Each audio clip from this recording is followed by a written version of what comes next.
Maria is a postdoctoral fellow at Georgetown's Waller School of Foreign Service. She's also a fellow at George Washington University's Illiberalism Studies program and adjunct senior fellow at the Center for New American Security. She holds a PhD from Columbia. The research that Maria studies and explores is at the intersection of public opinion, political behavior, and political economy. She explores the ongoing democratic backsliding and authoritarianism in post-communist settings in Europe, and the tactics used by the Russian state and its proxies to disseminate disinformation and exploit these backsliding and authoritarian dynamics in Europe. Her research is published by the leading political science journals, and her opinions can be found on the front pages of leading newspaper articles. Today, Maria will be presenting a paper she co-authored with Alexander Lenoshka titled Fighting Yesterday's Wars, Elite Continuity and Geopolitical Revanchism. So without further ado, I will open the floor and let Maria start her presentation. Thank you so much. I'm really honored to be here in front of this esteemed audience. So I really thank Cornell for inviting me. Now I'm going to be starting with my slides. To explain the motivation of the slide, first of all. So when this war that Russia started in Ukraine began in February, we noticed that a lot of people call Russia revisionist, imperialist, and of course there is some truth to every single one of these descriptions. However, what also was clear is that there's a lot of ambiguity and variation in the description that people assign to these terms and to Russia in particular. Because, for example, people all call the United States revisionist too. For example, because the United States has been pushing for NATO expansion. But we understand intuitively, right, that trying to go after your former imperial possessions, as the case with Russia is, and inviting country to join an alliance are sort of different things, right? So it seemed intuitively not right to describe both countries' behavior as the same. While revisionism may be true to both of these countries, there's actually also not much analytical utility to describing their behavior as being identical. There were also people who openly called Russia revanchist, but as we have found out with Alexander, the literature is actually not at all clear what revanchism meant as well. So we, in this paper and in this presentation, dig deeper into this topic and actually come to discover that there is no good theory of revanchism. So from that perspective, we introduce, first of all, a much more conceptualized definition of revanchism. Next is explain how it can be usefully utilized to describe Russia's behavior, and also offer an alternative explanation of which factors may contribute to a revanchism of former empires, which has not been previously discussed in the literature to a significant extent. And with that, I will begin my presentation. So I will proceed as follows. So I first of all will discuss the differences between revisionism and revanchism, explain how we conceptualize this topic, the issue of revanchism in particular, offer our theoretical argument, subsequently apply it to the case of Russia, and also explain how we're planning to apply the same argument towards other cases for external validity. Now, first of all, why do we feel there's a need to introduce an additional term in the literature? Well, as I have mentioned before, while revisionism states that countries or states are revisionist in their intentions when they want to improve their position by acquiring additional territory or in some other way revising the existing world order. The problem emerges is that pretty much every state or a lot of states can be described as revisionist using this perspective. Unfortunately, the concept is rather vague and ill-defined, the way it comes across in the literature. And as I have stated at the beginning of this presentation, tends to apply to very different cases, right? We really probably should not be lumping together the cases of the United States and of today's Putin's Russia. Instead, as we argue in this paper, it's perhaps a better idea to describe today's Russia using the concept of revanchism. But if you look at the literature, revanchism also, has also problems to it. First of all, it's surprisingly few papers actually use revanchism in the analysis. Usually, this term is invoked with regards to Germany's foreign policy in early 20th century and, of course, contemporary Russia. But even those studies that actually use revanchism as a term, they do not really define clearly what it is and how it's different from revisionism or irredentism, for that matter. The original term actually comes from late 19th century France, where after the state lost some parts of Alsace and Lorraine to the German Empire, after the defeat in the Franco-Prussian War, this term came to refer the revanche, the idea of reconquering former territories. But we also understand that not all revisionism is revanchist, right? While the term is useful to conceptualize some behavior, there are also the plentitude of other revisionist actions, such as, for example, expanding towards new territories, those that did not belong to the former empire, that are revisionist but not revanchist. And that realization actually motivates our theoretical argument. We argue that revanchism is specifically applicable to the cases where states seek to restore the lost status quo. So you have to have something and to lose it before a state becomes revanchist. With that in mind, in this paper, we introduce a new definition of revanchism, so let's say a more conceptually clear, as we believe, definition of revanchism, in which we argue that revanchism is first of all, refers to the territory which was once controlled by a given group, lost territory. So for states to be revanchists, they would need to have main predecessors who governed formally and directly over some territories which are no longer under their control, right? So to take Russia as an example, there was the Soviet Union, which had Ukraine under control, but Ukraine is no longer under its control, and that creates revanchist incentives on the Russian side. That is helpful because it also limits the pool of states under our consideration only to those that have a recent history of imperial authority. And we actually came to realize that's one of the reasons why revanchism has not been actively used in the literature is because it's just not as many empires left to begin with. Essentially, the post-Soviet Russia, the Soviet Empire, and Yugoslavia are the most recent cases of empires, and before that, essentially, you have to go back all the way to early 20th century to actually encounter this much bigger variety of empires.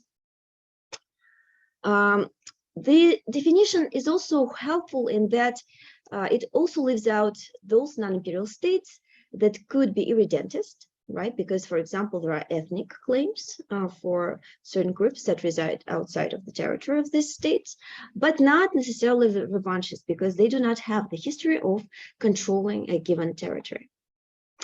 Last but not the least, for the purposes of our paper, we refer to revanchism as a preference, not a strategy and not a specific military action. That's because there are too many factors in addition to just revanchist preference that explain behavior, and our goal is not to explain everything that's going on. All right, so that's our conceptualization of revanchism. And in this paper, we also look at the most common explanations of revanchism or revisionist behavior, for that matter, that can be applicable to also describe, for example, what Russia is doing in Ukraine. So the first such explanation, prominent explanation, refers to the international competition as a catalyst. So, as the argument may go, for example, in certain instances, a country may have a security-driven need to reconquer a former territory. For example, if the territory in question could be a potential staging ground for attack by enemy forces, that will be helpful for the country to restore possession over that territory, because it enables either a defense in depth posture or a buffer zone that the revanchist state wishes to have. The problem with this competition, with this explanation, is that frankly, you come across multiple. International environment is often threatening, and in this instance, we actually tend to overpredict revanchism and revisionism, for that matter. There are always threats coming from multiple external challengers, and the problem with this explanation, it does not really account why specifically, why states become revanchist. Some states are revanchist and others are not, for example, which used to be formerly empires. Second explanation that's also very popular in the literature is the focus on domestic political crisis as a challenge, as a catalyst. Here, the focus is on the diversionary war theory. Essentially, the idea is that when a certain leader, for example, feels that he's no longer in control of his rule, then it may be beneficial for him or her to use military forces abroad in order to ensure support domestically, essentially for rallying around the flag effect. Now, here the problem is that actually the empirical record for the diversionary theory of war is quite mixed. And I will show you later that it's also the case in Russia as well. In addition, wars themselves are quite costly, and they're usually a political leader has a whole toolkit at their disposal that can be used apart from studying a potentially uncertain war outside of the state in order to sustain control. So that's the problem that we identify with this explanation. Last but not the least, the focus in the literature has been also on individual leaders' beliefs, operational codes. So as the argument goes here, some leaders may just naturally be more nationalist, positional in their temperament, or perhaps they have their political beliefs, life experiences, or operational codes that prompt them to be more revanchist and internationally assertive. They may generally believe that the country has been unjustly deprived of an international status and certain territorial possessions. Now, we actually, in our paper, do not reject the role of leadership. Of course, leaders matter, right? We literally see that on a daily basis.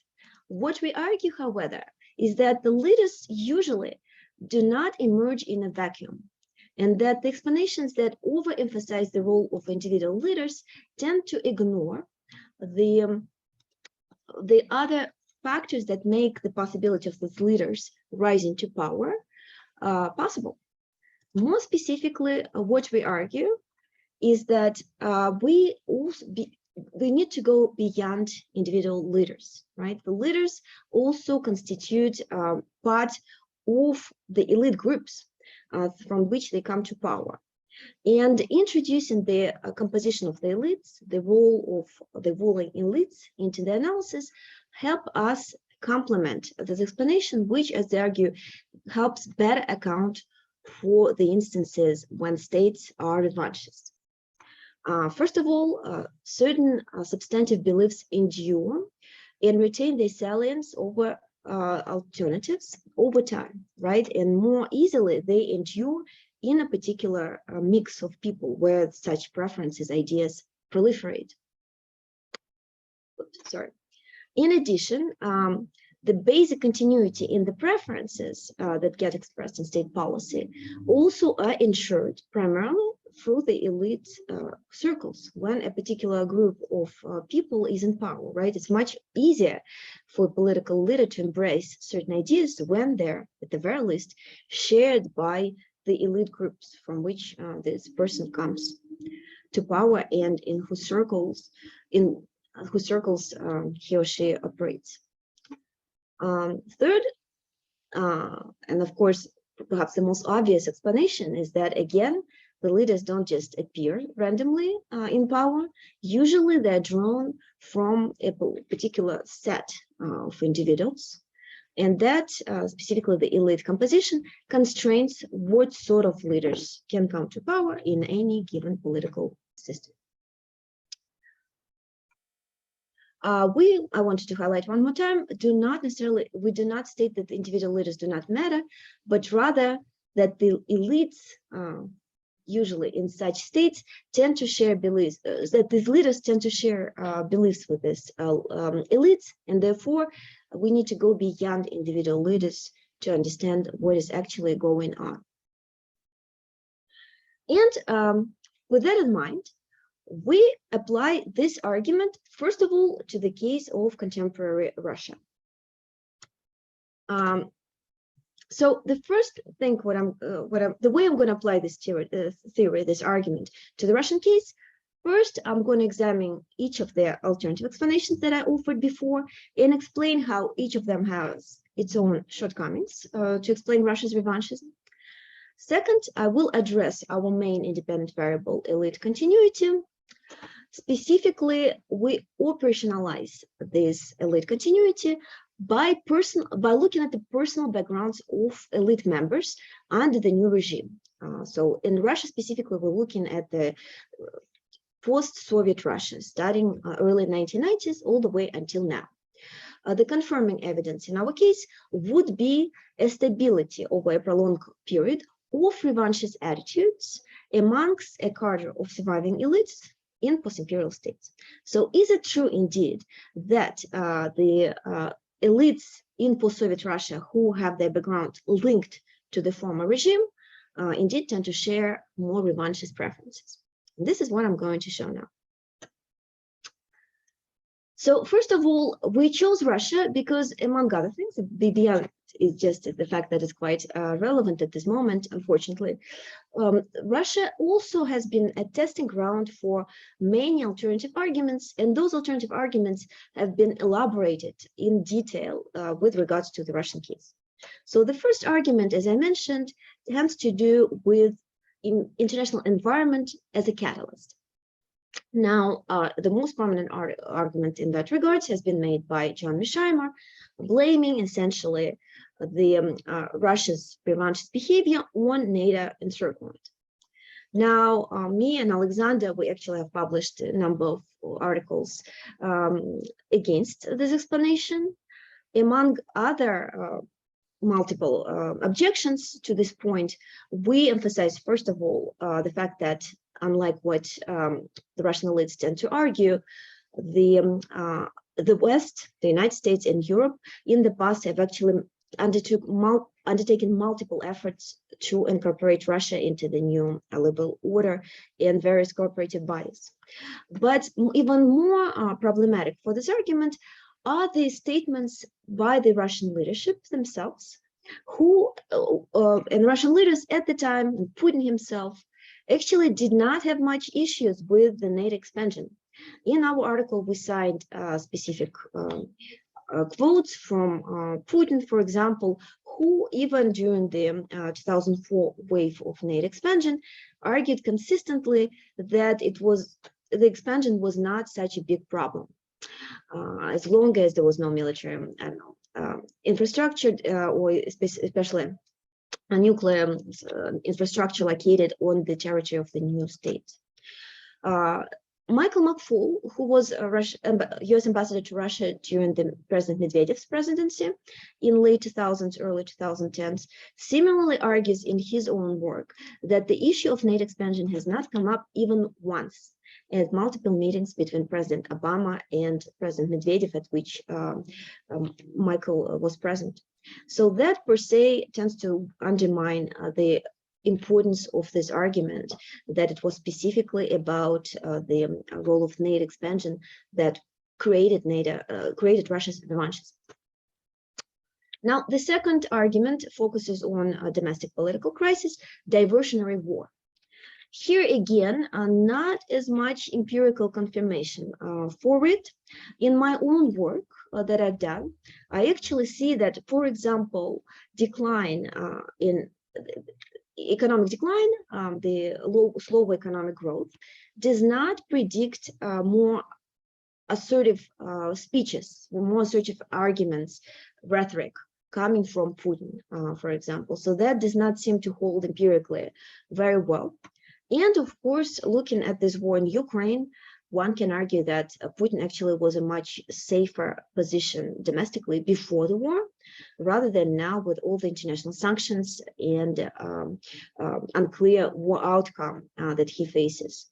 So again, if the only reason to be revanchist was for domestic reasons, he arguably had much better options at his disposal before starting this war, which threatens for Russia, might be actually quite, might invoke quite serious consequences domestically. Last but not the least, as the third argument goes, it's about Putin's operational codes. So the Putin himself, and this argument, for example, has been also put by Michael McFaul, has a particular operational code that just drives him to be more assertive, more aggressive internationally. Again, this is hard to deny, especially looking at Putin's speeches, right? His rhetoric, his international behavior over the last 20 years. And yet, if you look at the statements, arguments, and even behavior of the Russian elites even before Putin, and I'd say that's one of the key motivations for our paper, you will see that many members of the establishment and even those candidates who were considered as alternatives to Putin, as President Yeltsin's successors, they all actually shared very revanchist, very aggressive beliefs that would later shape Putin's foreign policies. And Putin, when he came to power in early 2000s, he actually was viewed, ironically, right, as somebody who was much more pro-Western, as opposed to a large majority of other elite members. So therefore, as we argue, looking at Putin alone is not sufficient to explain Russia's revanchism. We need to also account of the underlying elite composition that actually, first of all, made Putin's coming to power possible, and second of all, to a large extent, shaped and reinforced a lot of his beliefs. So with that in mind, let's indeed look at the elite composition in today's Russia. What does it tell us? So first of all, if you look at the early post-Soviet Russia, the key striking thing that you discover is that there is hardly any elite rotation on top of Russia's politics between the Soviet Russia and the post-Soviet Russia. Well, Yeltsin, the President Yeltsin, right, the first Russian president in the early 1990s, he himself was of nomenclatura background. Nomenclatura here means the Soviet political ruling class, right? So Yeltsin had this background, I'm sorry, and he also essentially largely kept in power most representatives of these groups. Roughly 75 to 80% of top political elites in early 1990s had origins in Soviet nomenclatura. In particular, for the purposes of our article, right, we also look at the composition of the foreign policy making and security bodies. And of course, there as well, the absolute majority of elite members who held to power since early 1990s were the individuals with a background in the Soviet ruling bureaucracy. Even Andrei Kozyrev, Russia's most pro-Western liberal foreign minister to date, who was serving under early Yeltsin, even he had that background and he belonged to those groups, unfortunately also reflected subsequently in some of the statements, for example, that he made about NATO expansion and whatnot. Now, you can argue, hey, but this was 30 years ago. It's been essentially more than a generation now, right? So why do we still think of this factor, the continuity with Soviet nomenclatura, as being important?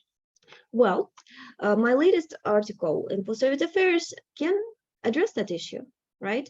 In that article, together with other co-author, we estimated the composition of Putin's ruling elites in 2010 and in 2020. We looked at the top 100 Putin's ruling elites to discover that up to 60% of them until now have a background in nomenclature. Important point, so we looked not just at the individual career in late Soviet Union, but also at the families. So our assumption was that families also matter.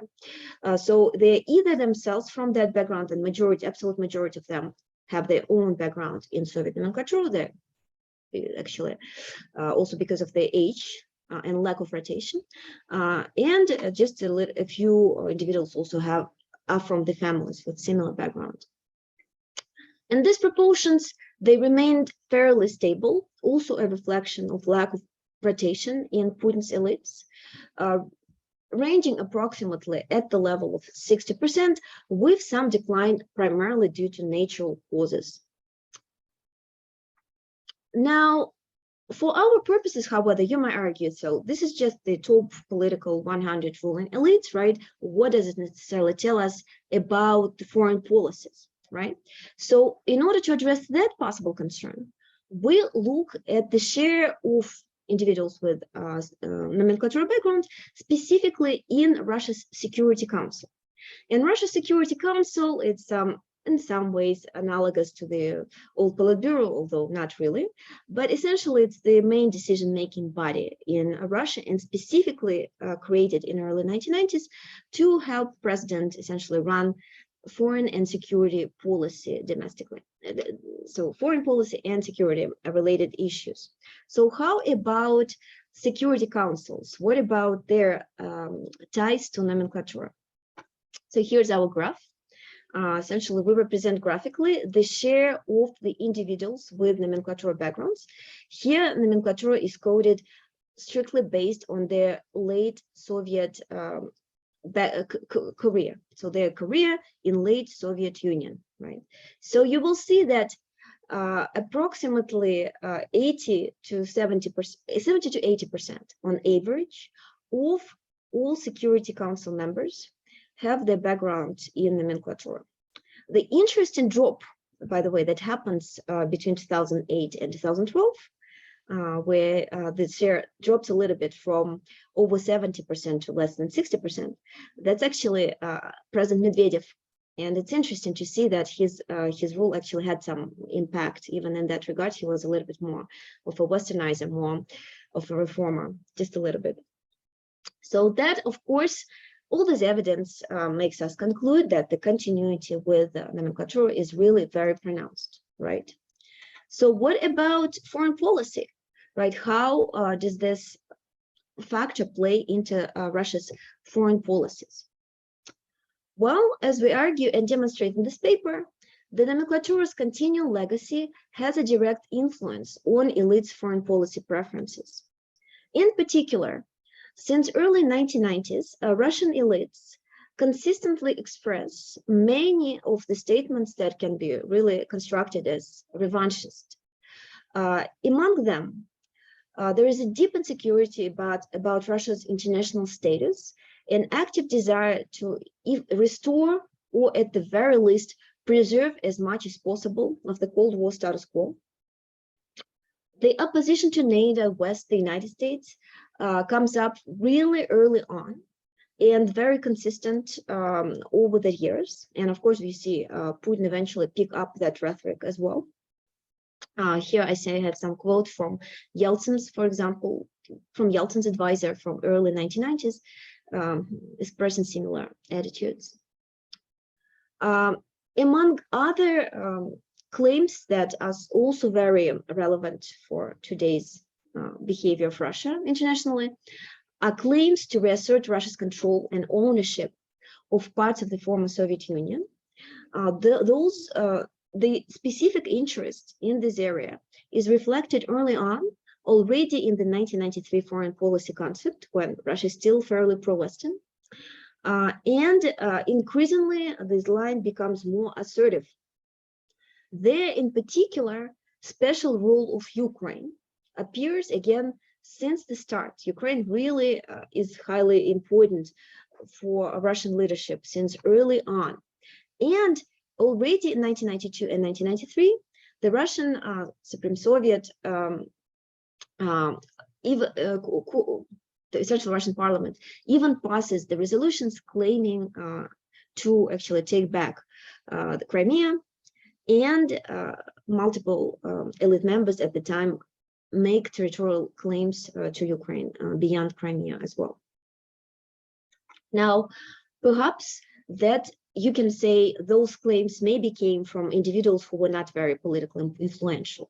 Yes, they made the statements, but maybe they did not really impact policies. And it was ultimately all about Putin, who really made them, implemented these policies. However, if you look at the alternatives to Putin, which were considered at the time, and here we rely also on the argument by Götz, you will see that pretty much every single one of them embraced similar statements, similar arguments, including the point that Russia must begin to reassert itself more assertively, again, as a great power in competition with the West. Claims to Crimea and Sevastopol have been made by, again, at least several of the potential possible contenders for the Russian presidency. And the Communist Party leader Gennady Zyuganov, who actually had a good chance to win against Yeltsin in 1996, made stopping NATO's eastward expansion a top priority in his foreign policy agenda, and even advocated creating a forward security zone, essentially a buffer, right, on the territory of the former Soviet Union, right? A lot of these ideas subsequently are embraced by Putin, but arguably, the problem, the revanchism, right, goes way beyond Putin himself and starts much earlier. Before Putin comes to power, these ideas are already quite pronounced in the Russian ruling circles. Now, that is when it comes to Russia, right? So here on in this table, we actually look at how elite continuity compares to other alternative explanations that can be invoked to discuss revanches. In particular, as I mentioned, right, the international threat environment, the diversionary theory of war, the role of the individual leaders, and we also have here a political regime, type of the political regime, just to make sure not all of the revanchist states, in our case, are autocracies. Now, of course, one case is not enough to test the theory. So this table adds to the Russian cases a couple of other cases of former empires becoming or not becoming a revanchist to test the external validity of our theory. So let's see how our theory does against other explanations. So first of all, you see that in case of Russia, the elite continuity argument works, but so do other explanations, right? You can argue maybe it was about NATO, that was about other factors. Therefore, it's important to look at other alternative cases to see which of the explanations works better. So Turkey, in particular, that we introduce in our work refers to the period of post-Ottoman Turkey when Mustafa Kemal Atatürk came to power. Now, it's a little bit a tricky case for us because Mustafa Atatürk was actually himself coming from he had background in Ottoman Empire's elite, the military. However, what was important about Atatürk is that he actually introduced a lot of reforms, among them an elite reshuffling. There was a harsh attack against those individuals who embrace some revanchist or nostalgic post-imperial ideas. And as a result, actually, the elites were quite seriously reformed under Atatürk. Only those survived who essentially shared with him his more pro-Western orientation. As a result, under Atatürk, Turkey, which actually had really good reasons to become revanchist, right? It's a former empire, so which just lost a lot of territories. Nonetheless, its foreign policy under this period is starkly different from those that are typical of military regimes. So Turkey under Atatürk was not revanchist, not chauvinistic, and lacked reckless adventurism that you would typically see in this regime. And we argue that, yes, of course, the role of the individual leader was very important, but what also matters was the reform, the change in the elite composition, which allowed essentially Atatürk to reorient the country towards more pro-Western and peaceful orientation. Turkey is in stark contrast to Hungary, which is also a post-imperial, a state that emerges after the collapse of Austro-Hungary following the First World War.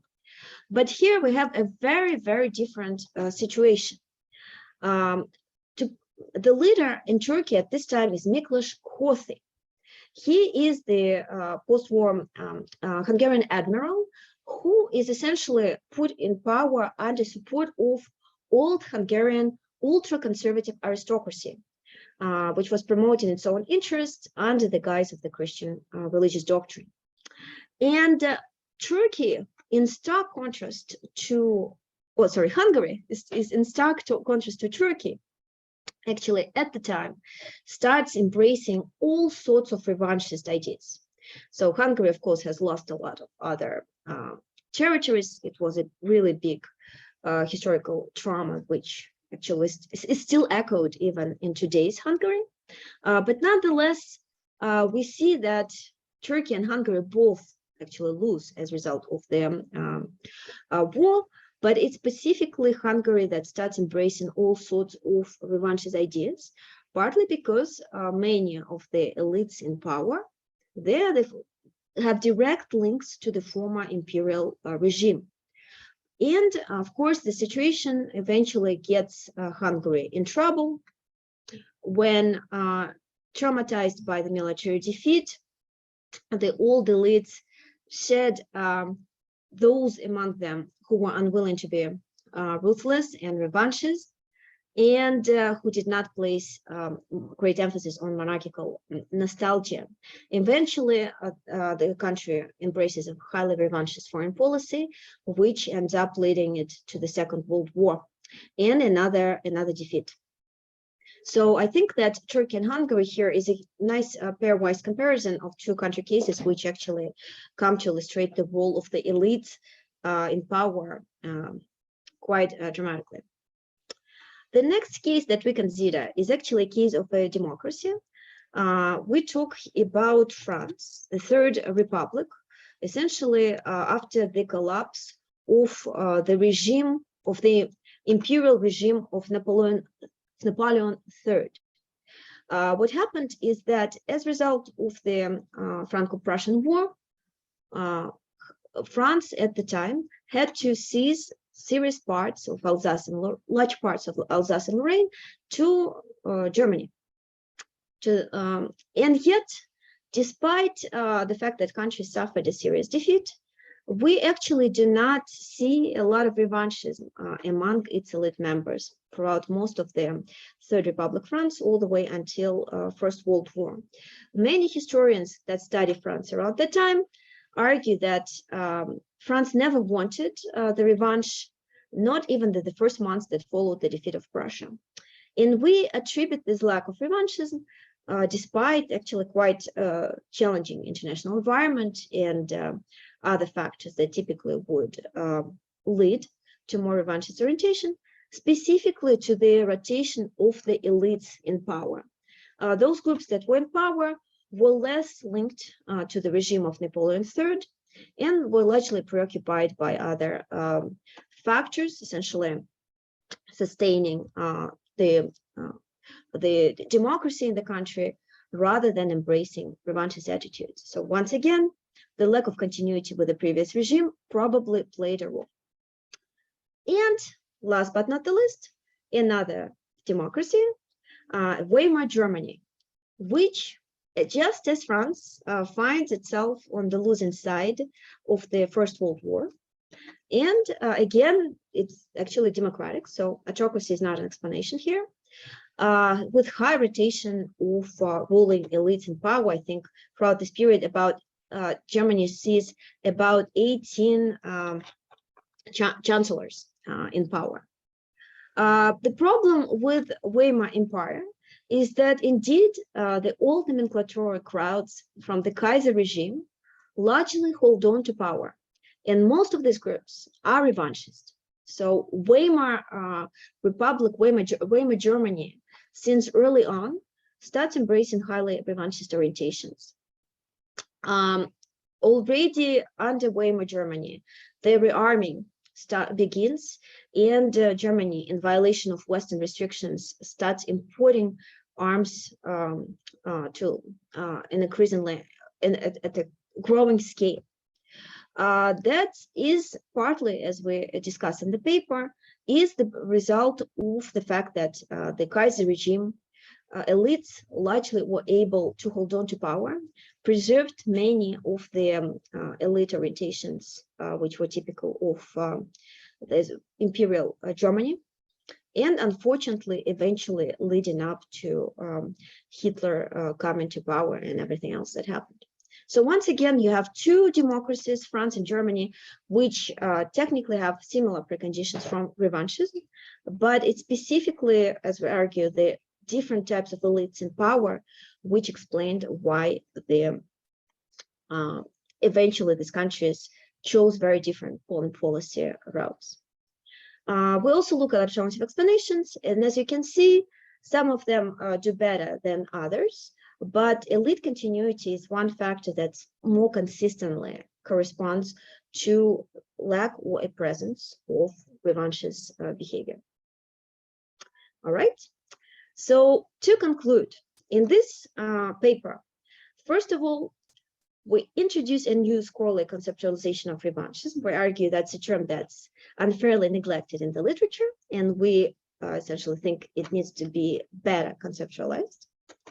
We show that the existing explanations of revanchism have important shortcomings, and we offer our own elite continuity. This dimension, as we demonstrate in the paper, helps explain Russia's revanchist turn, and it also, my personal preference, I think, leaves a little bit of hope for Russia. If in an improbable case, different elite would come to Russia, maybe eventually Russia would stop being Russia for once, right, at least. Last but not the least, we also introduce alternative country case studies to illustrate external validity of our argument. And hopefully it was convincing enough.